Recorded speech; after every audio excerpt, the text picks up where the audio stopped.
Olá pessoal, vamos a mais uma experiência. Hoje a gente vai falar sobre como descobrir a escala de um transmissor. Eu achei ele na bancada, eu queria saber a escala dele para ver se eu posso utilizar ele em algum processo, um processo que eu tenho. Eu preciso saber a escala, mas eu não tenho nada marcado nele, qual a escala dele. Então aqui eu estou na situação de temperatura do ambiente. Está dando 23,4. Eu trabalho aqui nas experiências, pessoal, junto com um termômetro de vidro, aonde eu vejo também a temperatura do ambiente.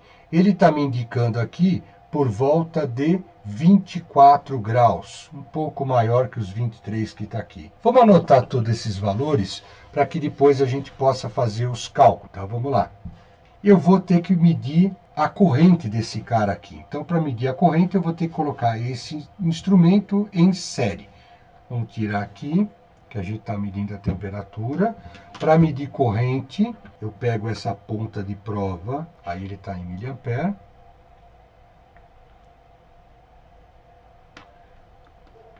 Ligo essa ponta de prova negativa no negativo da fonte. Vou colocar assim para que possa ser melhor visualizado.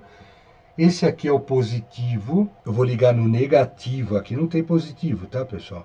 Aqui eu vou ligar no negativo do transmissor. Perfeito? Então eu coloquei o que? Esse cara em série para medir o que? A corrente. Vamos ligar a fonte. Ele vai indicar. Esse transmissor é de 4 a 20 mA e ele está indicando aqui 5,96, 5,97, 5,96 mA. Na realidade, aqui ele está fazendo uma indicação de miliampere com relação ao que? A temperatura do ambiente, que a gente já verificou com o termômetro e já verificou com o multímetro. Se eu pegar aqui e colocar a mão na ponta desse sensor PT100, vai aumentar o miliampere. Por quê? Porque ele está medindo o quê? A temperatura do meu corpo.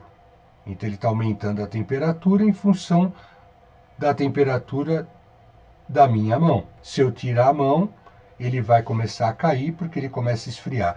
Vejam a rapidez com que o sensor PT100 ele responde a situações de variação de temperatura. Embora ele seja muito pequenininho, pessoal, mas assim, dessa forma que ele está aqui, ele responde muito rapidamente, ele está sem nenhuma proteção. Quando eu coloco uma proteção metálica, aí começa a complicar.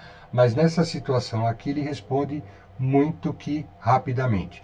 Depois, pessoal, eu vou pegar o valor da miliamperagem que deu, não esse aqui agora, mas aquele primeiro que ele indicou a temperatura do ambiente, e vou conseguir encontrar o que? A escala desse transmissor. Isso é muito importante. O que é a escala? Como ele varia de 4 a 20 mA, eu preciso saber qual o início da escala e qual o final da escala. Se eu tenho um valor em miliampere e eu sei que a temperatura do ambiente já é conhecida, eu consigo saber qual a escala desse transmissor, para que eu possa utilizar ele no processo. Então, se eu vou ligar ele num PLC, se eu vou ligar ele em um indicador de temperatura, eu preciso colocar nesse indicador, preciso colocar nesse PLC qual o início e o final da escala desse transmissor. É isso, eu agradeço, meu muito obrigado e até logo.